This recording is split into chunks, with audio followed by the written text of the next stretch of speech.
Before we get into the latest mock draft from Mel Kiper, we will have plenty of 2024 NFL draft coverage for you right here on the channel, including the live coverage of the NFL draft. So make sure you are subscribed.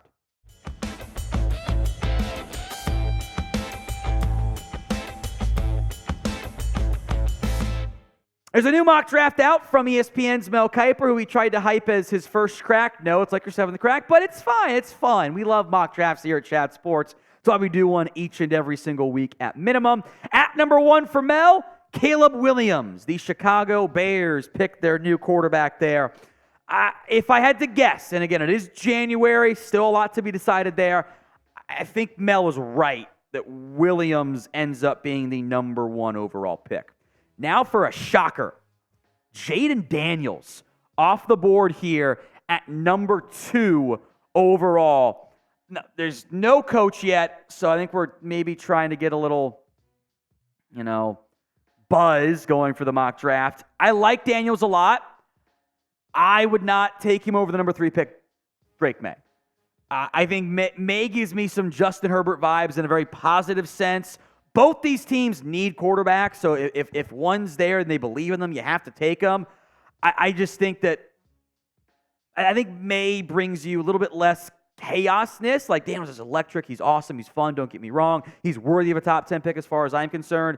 But I've watched Drake Maye with a bunch of different personnel out there making things happen, having success. To be fair, it's not always how it plays out in the NFL. Jayden Daniels is probably going to have 2 first-round receivers on his team. Now, it worked out just fine for C.J. Stroud. Don't get me wrong on that front. But I would take Drake Maye over Jayden Daniels, but I'm not anti-Daniels. I don't want to make it seem like it's that way because I don't love this pick here by Mel. Daniels is fun.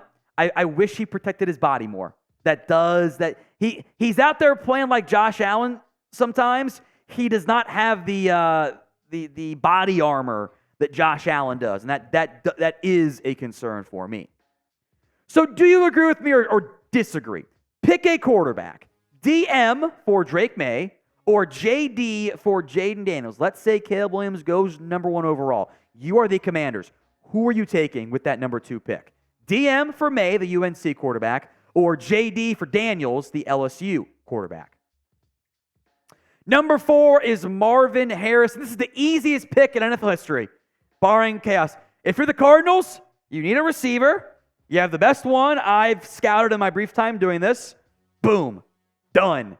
Easy. By the way, Marvin Harrison will be my number 1 player. The only guy on my board in terms of tiering, when it's all said and done, that I've done in recent years, it's going to be in the same range as Marvin Harrison, has been Quentin Nelson. That caliber of player. Number 5 is Brock Bowers, the LA Chargers there.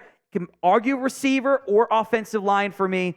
Again, as of filming, no head coach in place. That might change in the near future, even maybe when it goes out potentially. But you add a playmaking in the middle of the field guy for Herbert. I think that's a good idea for LA. The Giants at 6, I think also pretty easy. Malik Nabers. I actually get some Odell Beckham vibes from him. NFL teams crave explosive plays. It's literally all he did. Just constant big plays for LSU. I think it'd be a great fit for LA. It's going to be very boring, but pretty much every single mock draft that's good is going to have an offensive tackle at number 7 to the Titans. Joe Alt here, the selection. Him and Peter Skoronski on the left side, who, by the way, decent chance Bill Callahan comes aboard the staff to join his son. It's setting up for a bright future in Tennessee. Our first defensive player here off the board, Dallas Turner, the edge out of Alabama. You've got some veterans in there. We'll see what they do with guys like Bud Dupree, etc. But adding more pass rush talent does make sense. I don't love this early defensive class. Turner, though, I think is the safe pick. I'll explain why I emphasize safe. The first defensive player taken this year. Bears go quarterback, then get a wide receiver. Rome Odunze. I like his game a lot.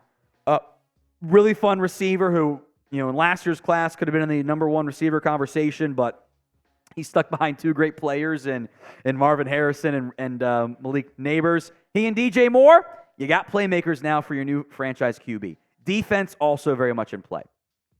Jets go to the podium quickly here. Olu Fashanu out of Penn State. Young player, 1 sack in his 21 career starts for Penn State. Is not a finished product yet. That's not a bad thing. He's got a lot of talent there. Protect Aaron Rodgers / your future quarterback down the road makes a lot of sense. Today's show is made possible by Game Time. It's the fast and easy way to buy tickets for whatever sport, music, comedy, theater event near you. And imagine if you were out in Vegas for the big game this year and you had an extra $100 just laying around. Well, you can, thanks to Game Time. Any user who buys a ticket to the big game with promo code VEGAS100 gets $100 off. So if you are planning to go out to the big game, you know what game I'm talking about, use promo code VEGAS100 for $100 off. If you are going to it, you have to use Game Time. Otherwise, you are leaving money on the table. So again, go to GameTime.co, create your account, or if you've already downloaded the app and are a user, you just use promo code VEGAS100 for $100 off your big game ticket. If you are not going, it's okay too. You can still use promo code NFL Chat for $20 off whatever your next ticket purchase is for sporting events, music, theater, etc. That applies to anything. Promo code NFL CHAT, $20 off your first purchase, or promo code VEGAS100 for $100 off only a big game ticket. Link and promo codes are in the comments section and the description of today's show. Number 11, Nate Wiggins out of Clemson. I'm not in love with it, but I get it. It fills a need. You can argue Wiggins is the number 1 corner this year. He's not my number 1, but he's not far behind it there. I have no major issues there. I said safe for Dallas Turner because I think the best defensive prospect is Liatu Latu out of UCLA. The issue here is he medically retired from football in 2021 at Washington. Now has since been cleared to play for the Bruins and had awesome seasons the past 2 years, especially this past season, but the medical is a bit of an unknown there. If he's fully healthy, he should be a top 10 pick in this defensive class, but he might not be for some teams. Number 13, Terrion Arnold of Alabama. We'll get to Kool-Aid McKinstry at the very end of today's video. Arnold offers a bit more inside, outside stuff, but I think corner's a huge need for the Raiders, so I get it. Brian Thomas Jr. here from LSU, sticking in the area to the Saints.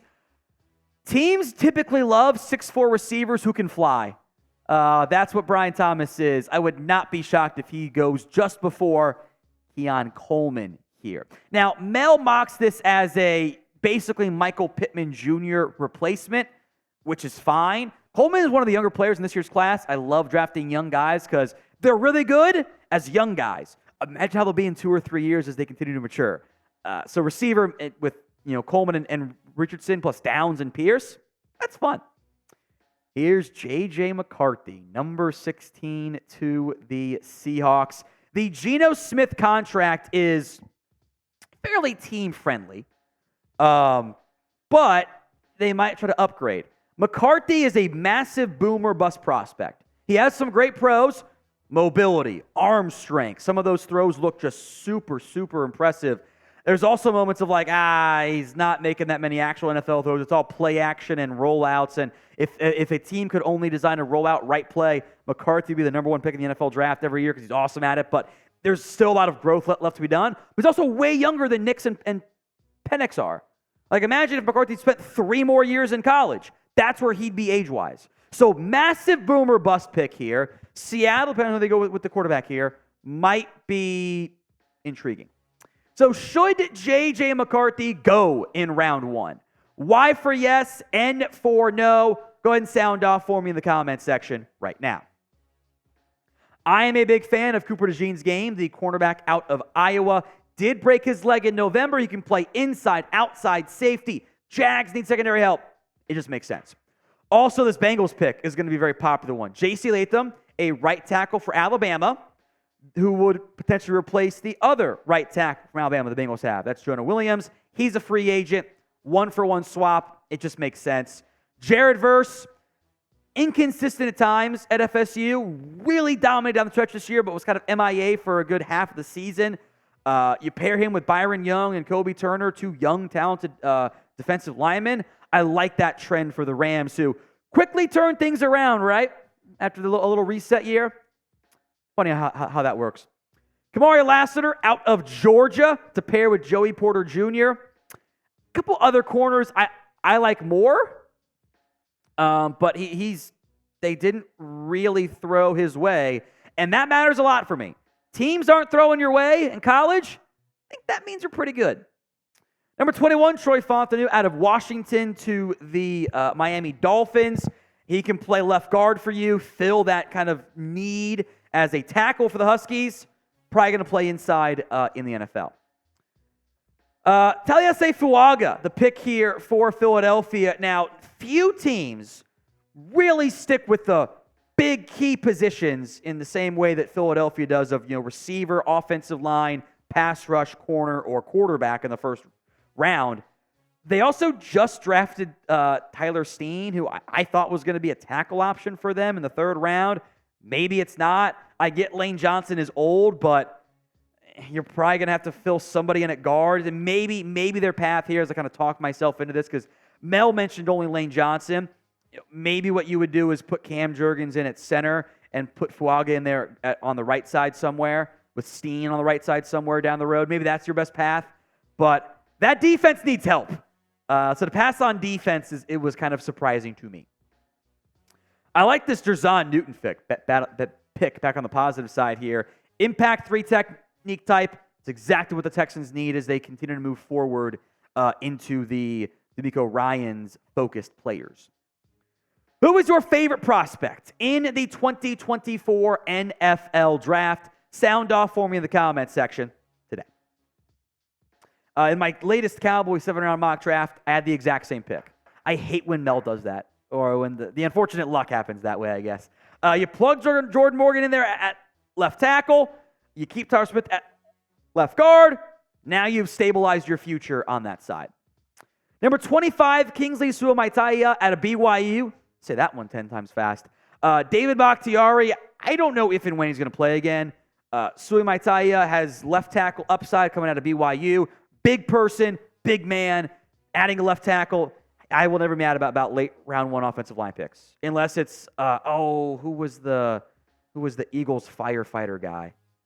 Oh, it's gonna pain me forever until I can think of that. The Danny Watkins, who did not work out very well for Philadelphia. All right, Chop Robinson, number 26 here to the Bucs. The production is not there. The traits are kind of like Odafe Owe, kind of get vibes similar, like expected production versus traits, etc. It's a big deal there for Chop. Adding him to a long-term pass rush with Yaya Diaby kind of flashing, it's intriguing. Arizona takes Tyler Guyton out of Oklahoma. I think what you would do long-term here is you might have to – DJ Humphries is uncertain status. You take Paris Johnson in there at the left tackle down the road, Guyton on the right side. Again, I would love some defensive help here for Guyton, or for Arizona, but Guyton is a very promising offensive tackle prospect. A.D. Mitchell out of Texas. I've never been a big Gabe Davis fan, too streaky for me. Mitchell has some streakiness as well, but there's a lot of upside there to pair with Diggs and others moving forward. And the first 28 picks, draft order set in stone. The last 4 are based on the ESPN FPI projections, so yell at them, not me. Troy Franklin, number 29 here to the Chiefs. Speedy receiver to pair with Rashee Rice, I think makes a ton of sense. Quinyon Mitchell to the Detroit Lions. A MAC player, very rare for the first round, right? He's super good, though. He's going to be at the Senior Bowl. I think he's going to show out in a pretty impressive fashion. Knowing, of course, the Senior Bowl is, especially in practices, very much in favor of the receivers. Ennis Rakestraw, I don't hate him. I think there are other corners that were on the board that should have gone before him, one of which in the SEC really stands out to me. I'm also not sure 6 corners would go in the round 1, be the most since 2020. But he's a talented player. I just like him more in the second round on day 2 than like I do round 1.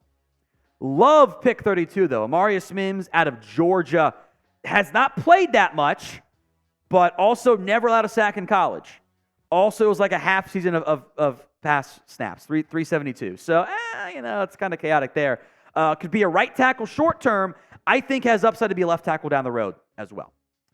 So grade Mel Kiper's NFL mock draft. A, B, C, D, or F. Sound off for me in the comments section right now.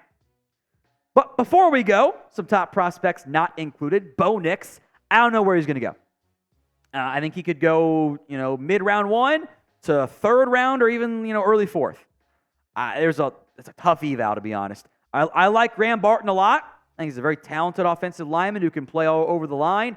I think Byron Murphy, come even February, March, probably going to be in most first-round mock drafts. Leonard Taylor gets a lot of buzz. I mentioned him. I don't see it in round 1, so I'm kind of glad Mel put him out there. Kool-Aid McKinstry, not going in round 1. I just don't get it. Mel has him as the top 5 corner, so maybe he's hearing something from others. Like I can get on board him not being corner 1 or corner 2 or corner 3, but I like McKinstry a lot. So maybe I'm wrong. Would not be the first time, but he'd be in my mock draft as we sit here in late January.